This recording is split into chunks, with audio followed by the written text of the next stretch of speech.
Hola, ¿qué tal? Bienvenidos a esta nueva revisión. Hoy vamos a adoptar la mentalidad de un auténtico detective médico para meternos de lleno al mundo de los estudios de casos y controles.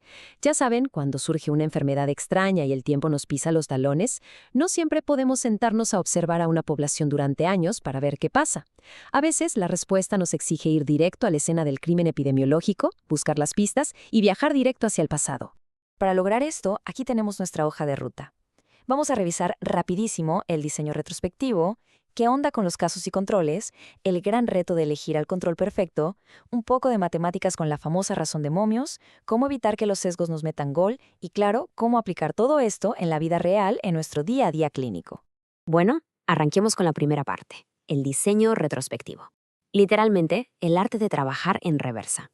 Imaginen que nos topamos con una enfermedad rarísima, de esas que tardan años o décadas en desarrollarse. Lógicamente, no vamos a esperar 30 años haciendo un estudio de cohorte, ¿verdad? Imposible. Lo que hacemos es empezar con los pacientes que ya están enfermos, nuestros casos, y nos echamos un clavado hacia atrás en su historia clínica para ver a qué diablos estuvieron expuestos. Es el equivalente clínico a ver el daño hecho y empezar a retroceder hasta encontrar el arma.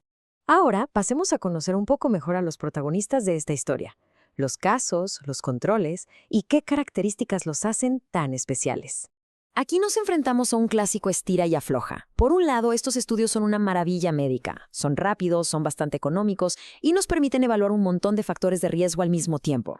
Son la herramienta ideal si andamos moviéndonos en un hospital. Pero, ojo, porque todo tiene un precio. Como partimos de gente que ya está enferma, no podemos calcular la incidencia de forma directa. Y por si fuera poco, nos dejan súper vulnerables a los sesgos. Son un arma de doble filo, para ser exactos. Y justo hablando de retos, pasamos a la parte más brava de toda esta metodología. Lograr encontrar al grupo control perfecto. A ver, ¿cómo elegimos a un control ideal? El truco está aquí. El grupo control tiene que salir exactamente de la misma población base teórica de la que salieron nuestros casos. Piénsenlo así. Si una persona sana de nuestro grupo control de repente se enfermara en la vida real, a fuerza tendría que terminar en nuestra lista de casos del estudio. Si no pasaría eso, entonces nuestra comparación pierde validez por completo y se nos cae el teatro. Para que quede súper claro, chequen este ejemplo real.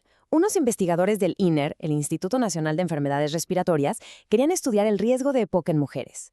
Sus casos fueron mujeres recién diagnosticadas ahí en la institución. ¿Y de dónde sacaron a los controles? Pues de otras pacientes que también se atendían en el INER, pero por cosas que nada tenían que ver con el EPOC. Súper astuto, ¿no? Al compartir el mismo hospital de referencia, asumimos que comparten la misma base poblacional. Problema resuelto. Pasemos ahora a la carnita matemática del asunto, el cálculo de la razón de momios, la mismísima huella dactilar de nuestra investigación. Como ya dijimos que no podemos conocer la incidencia real, lógicamente tampoco podemos sacar un riesgo relativo directo. ¿Qué hacemos entonces? Usamos la razón de momios, conocidísima mundialmente como el odds ratio.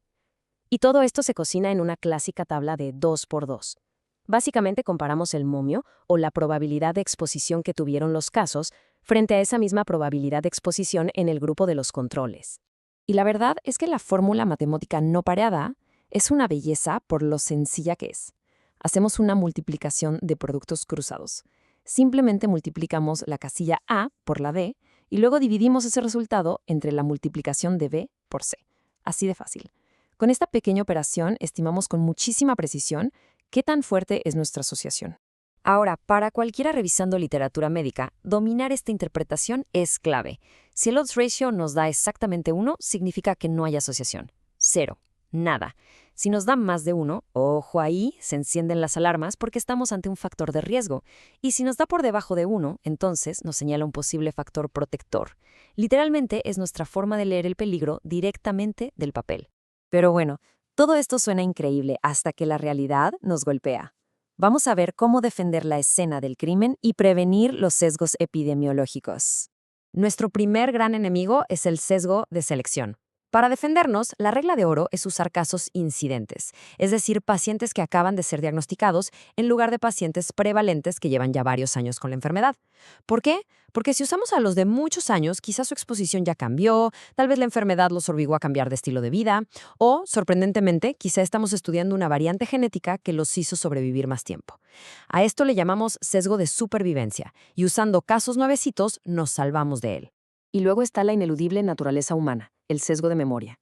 Frente a un diagnóstico súper grave, la mente de los pacientes busca culpables y empiezan a recordar exposiciones que una persona del grupo control sano simplemente olvida por completo. Para emparejar la cancha, lo que se hace es cegar tanto a los que hacen las entrevistas como a los técnicos del laboratorio.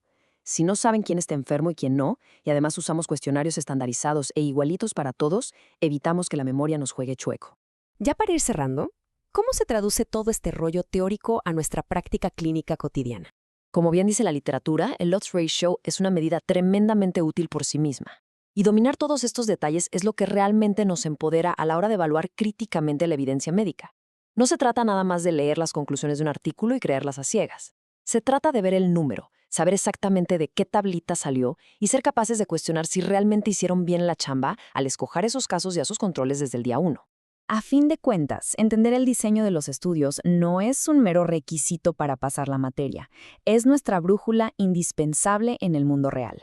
Sin una base metodológica fuerte, hasta los números más espectaculares nos pueden tomar el pelo en la consulta. Así que los dejo con esta reflexión para pensarla bien. Si leemos que un estudio reporta un riesgo altísimo, pero descubrimos que trae un sesgo de memoria espantoso, ¿permitiríamos que eso cambie el plan de tratamiento que le vamos a prescribir a nuestro paciente mañana a primera hora?